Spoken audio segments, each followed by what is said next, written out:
eat anymore. After being in the hospital, all of a sudden, I'm being told that my father has to leave. I begged them to keep him for several extra days, being the weekend was upon us. I was told by the caseworker on my father's floor that he was being discharged in a couple of days and that I had to find a physical therapy facility to send him to, and if I couldn't find one, she would pick one for us. She located several that would be convenient for my sister and I to visit. Then she tells us there weren't any beds, after formally stating that there were beds available. Who are you supposed to believe? Each time I went in my dad's room to visit him, he appeared weaker and weaker. I asked the caseworker if it would be possible to keep Dad in the hospital just over the weekend. She said that the doctor from the assisted living facility, who also has medical practice privileges at this hospital, told her that my father was medically ready to leave the hospital. Dad was much too weak to be moved. The doctor called me the next morning.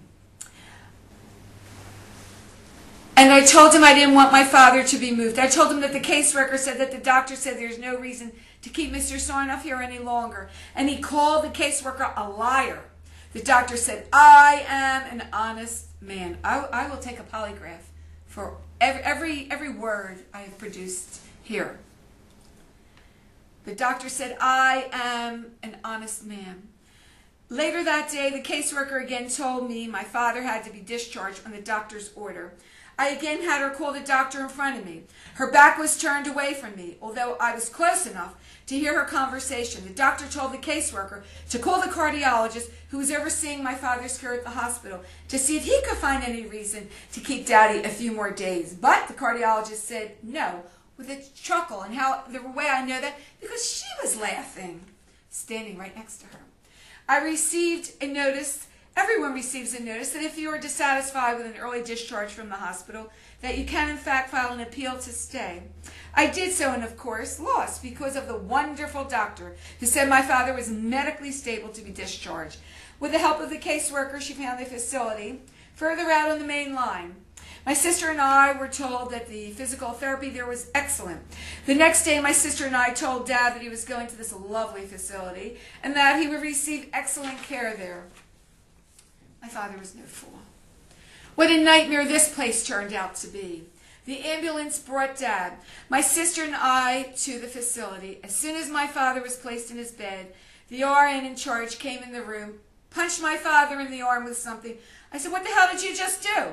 The RN responded, TB shot, without even reviewing any of his medical records to see if he had received one. When you go from facility to facility, the nurse, whoever's in charge of the facility that you've just left, must by law give you an envelope which has all your medical particulars enclosed so that the next nurse in charge knows what you've received, what you need, so forth and so on, and the doctor's orders. Okay, also, the room that my sister and I were shown at this facility and the room my father was placed in, not the same deal. Entirely different. I went in the bathroom to put away my father's toiletries, and to my chagrin, the toilet had no water in it. There were no gloves, paper towels, and the sink drain was rusty. As I looked up at the ceiling over the shower stool, the high-hat light fixture was hanging down over the stool, which is quite dangerous. I yelled out, what kind of fucking shithole is this place? I demanded the nurses come in the room to see the missing sanitary supplies and dangerous hazards imposed from the lack of caring for the safety of patients. Dear God, we should have taken Dad out of there that first night, but we were reassured that all of the violations would be corrected. Yes, they did correct them that evening. My sister said, Barbara, there is no need for you to come every day to see Daddy. It was terribly expensive. I had to take a taxi there. The fare was quite costly. I live on the other side of the world and I don't drive. I was forewarned not to allow Dad's laundry to be washed at the facility for fear of theft, loss, and bacteria. But after several days had passed, Dad called me and told me that his lower dentures had broken in half. How did that happen? He never let them out of his sight. He either wrapped them in tissues and held them close to his chest or placed them in a white denture box next to his bed. He had foam pads and bolsters all around his bed because, after all, he was going there to recover from his hip replacement, congestive heart failure, and pneumonia, and so on and so forth. After the caregivers told him his lower dentures had broken, they disappeared. Fortunately, I went through the trash in his room, found them, gave them to my sister. She gave them to her boyfriend, and he in turn had them repaired. I purchased reading glasses for Daddy from the drugstore. They all disappeared, along with a lavender hand cream, which I used to moisturize his dry hands, face, arms, and feet. Dear God, how petty are these so-called caregivers, heartless thieves. I arrived Thursday morning. Daddy told me he wasn't feeling so hot. His stomach was bothering him. He didn't trust the caregivers coming in his room. I told Dad about the studio apartment I was renting next door to me, just for him. This way, Dad would be the boy next door. Sounds corny, but it's true. He would have his privacy, his own kitchen, and a gorgeous view of the Cirrus Center and the Schuylkill River, as well as be right next door to me and have his independence. He said that he couldn't wait to leave all these damn care facilities. The next day, Friday morning, Dad looked terrible. He said he had diarrhea. The nurse said that it was probably from his medicine. I asked the nurse if someone would cut Dad's fingernails and if she would order a visit from the podiatrist to do a toenail trimming. She said his name would be placed on the list for his toenail trimming, and she would have one of the caregivers trim his fingernails that afternoon. Now, this is a common occurrence. When senior citizens are in a nursing home or an assisted living facility and their diapers are not changed as frequently as they're supposed to, it's terribly uncomfortable. And the patients put their hands inside of the diaper, touching feces, urine, so forth. You get the picture. The next day, Saturday, my sister picked me up to visit with Dad. When we arrived, Dad's room smelled like a toilet. He was in such pain. He said, "Barbara, the diarrhea keeps coming out." My sister couldn't stand the stench. She went out 3 times to get someone to change his diaper. No one came to his room. I went out yelling, "When the fuck will someone get in here to change his diaper?" Finally, one came. My father had diarrhea up to his waist. His diaper had not been changed since 8 a.m. that morning, and here it is 2 p.m.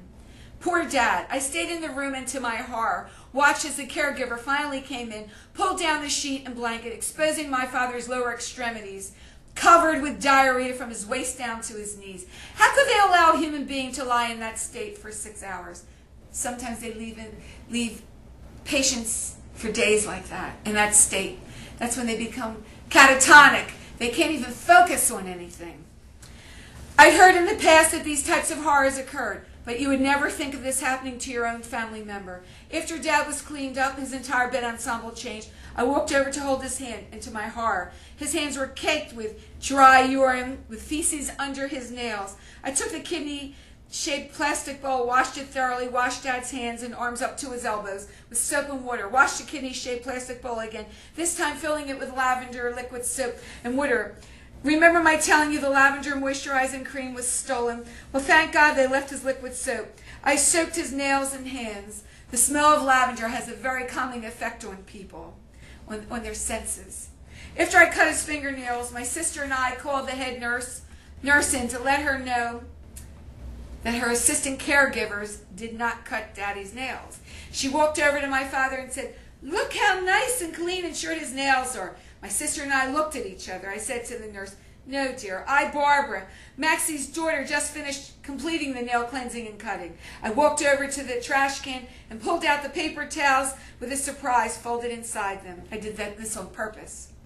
My father's 10 feces-encrusted nails were neatly wrapped. The head nurse turned ruby red out of embarrassment for believing that her assistant caregivers had followed her orders to cut Mr. Sarnoff's nails. I went to the head nurse and demanded to speak to the doctor in charge. She told me he was not available on weekends. I told her to get whoever was on call for the weekend, that I had never seen so much diarrhea in my life. She finally contacted a female doctor who said that all patients in these facilities pick up bugs. I told her that I wanted my father sent back to the hospital. She said she would prescribe more antibiotics for Daddy, and that would clear everything up. Don't worry, he doesn't have to go to the hospital. My sister and I stayed until 4:30 p.m. I kissed Daddy goodbye and told him I'd see him in the morning. My sister and I were headed towards her apartment when my cell phone rang. It was one of the nurses at the facility. She said they ordered an ambulance.